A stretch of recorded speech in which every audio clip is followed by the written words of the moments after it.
ఇకప్పుడు రోజుకు 2-3 సార్లు అవసరమైతే 1 or 2 times పెంచుకొని ఐవీఆర్ఎస్ తెప్పించుకుంటున్నాం.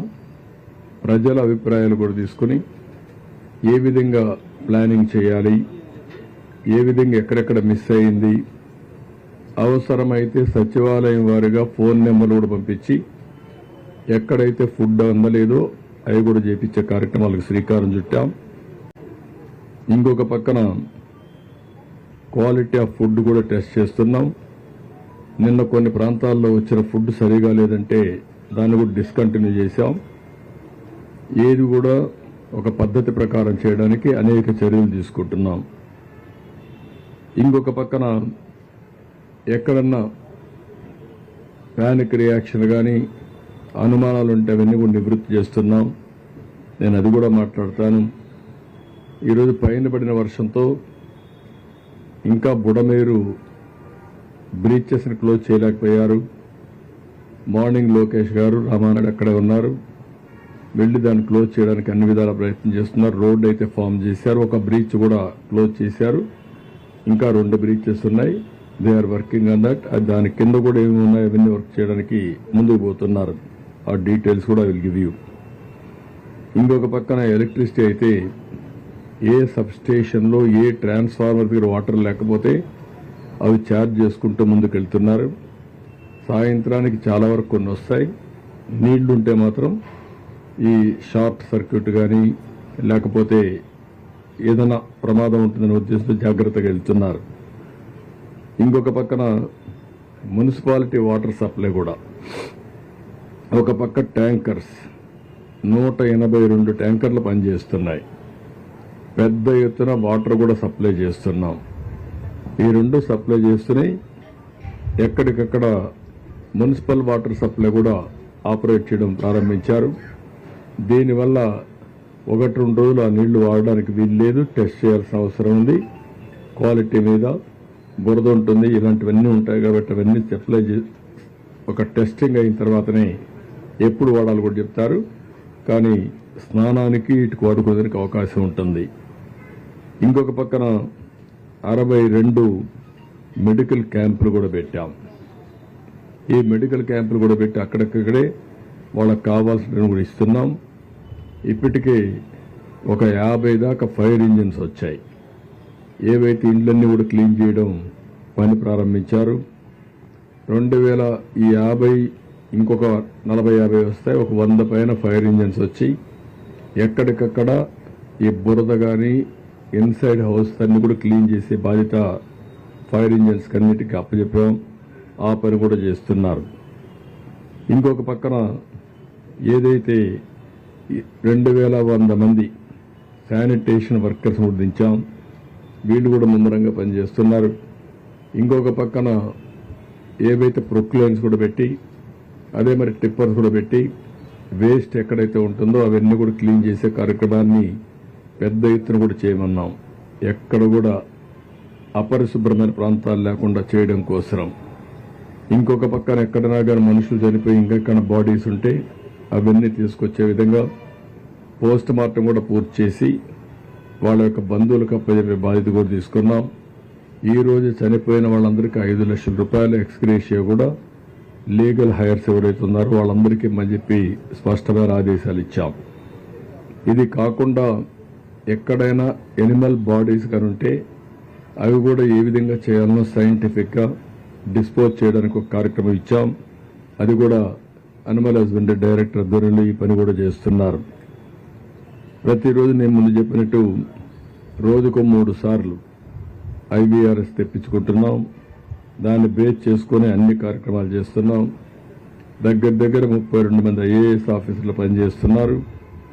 ఇంకొక పక్కన మీరు చూస్తే 179 సచివాలయాలకి 179 మంది సీనియర్ ఆఫీసర్లని లేకపోతే ఐఏఎస్ ఆఫీసర్ని మొత్తం కూడా ఇన్ఛార్జెస్గా పెట్టాం. నిన్న last night alone 9,09,191 food packets distribute చేశాం. ఇంకొక పక్కన ఈరోజు మీరు చూస్తే పెద్ద ఎత్తున మార్నింగ్ అయితే 6 లక్షల ఫుడ్ పాకెట్స్ డిస్ట్రిబ్యూట్ చేశాం. 8,50,000 బాటిల్స్ ఆఫ్ వాటర్ డిస్ట్రిబ్యూట్ చేశాం. 3 లక్షల లీటర్లు మిల్క్ కూడా డిస్ట్రిబ్యూట్ చేశాం. ఒక 5 లక్షల బిస్కెట్ పాకెట్స్ కూడా డిస్ట్రిబ్యూట్ చేశాం. అదే మరి మధ్యాహ్నం నుంచి కూడా ఒక 5 లక్షల మందికి లంచ్ కూడా ప్రిపేర్ చేయమని చెప్పాం. అవి కూడా పంపించాం. అది కూడా డిస్ట్రిబ్యూషన్ జరుగుతూ ఉంది. ఇంకొక పక్కన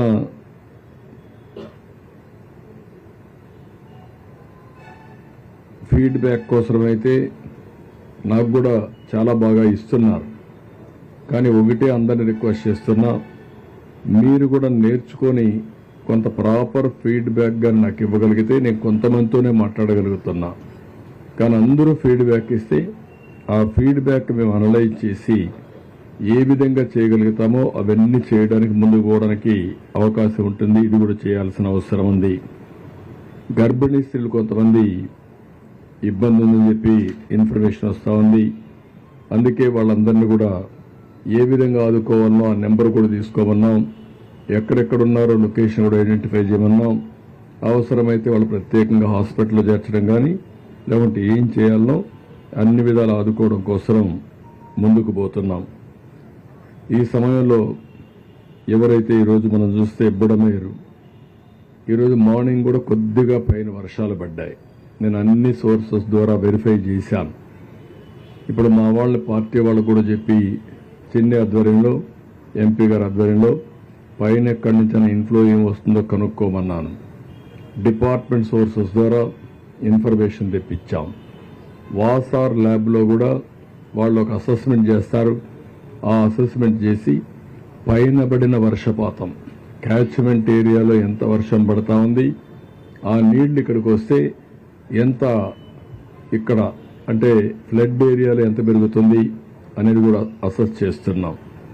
అసెస్ చేసి ఒకవేళ అవసరమైతే ఎలాంటి అప్రమత్తం చేయాలనో అలాంటి అప్రమత్తం చేసే అవకాశం ఉంటుంది.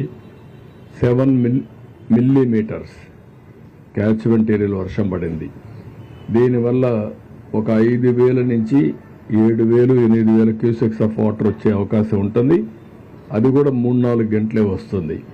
3-4 గంటలంటే మొత్తం ఆవరేజ్న ఒక 0.6-7 టీఎంసీ ఆఫ్ వాటర్ మనకు వచ్చే పరిస్థితి వస్తుంది. అది కూడా అనలైజ్ చేసి ఎంత పెరుగుతుంది అనేది కూడా ఎప్పటికప్పుడు ప్రజలను అప్రమత్తం చేయడానికి ఇది కూడా ఉపయోగిస్తున్నాం. అదే సమయంలో మనందరం ఒకసారి చూస్తే ఈరోజు కృష్ణా రివర్లో 11,43,000 క్యూసెక్స్ ఆఫ్ వాటర్ వచ్చింది. డిజైన్ చేసింది 11,90,000కి. ఇంకొక 40,000 కానీ పెరుగుంటే చాలా ప్రమాదం అయ్యేది. 11,43,000 క్యూసెక్స్ ఆఫ్ వాటర్కే భవానీపురంలో ఓవర్ఫ్లో అయింది. పైన కూడా కొన్ని బ్రీచెస్ అయ్యాయి. ఇబ్రహీంపట్నం అవతల అక్కడి నుంచి దగ్గర ఇబ్రహీంపట్నం నుంచి మూలపేట వరకు చాలా వరకు నేషనల్ హైవేకి నీళ్లు వచ్చాయి. పక్క గ్రామాలన్నీ మునిగిపోయే పరిస్థితికి వచ్చాయి. అయితే ఇక్కడ ఏదైతే భవానీపురంలో వచ్చిన నీళ్లు మొత్తం కొంత ప్రాంతాన్ని ముంచేశాయి. ప్రధానంగా మనకు వచ్చింది ఇది ఏదైతే ఈరోజు ఇక్కడ మనం అందరం ఇబ్బందులు పడ్డామో దీనికి ప్రధానమైన కారణం బుడమేరు.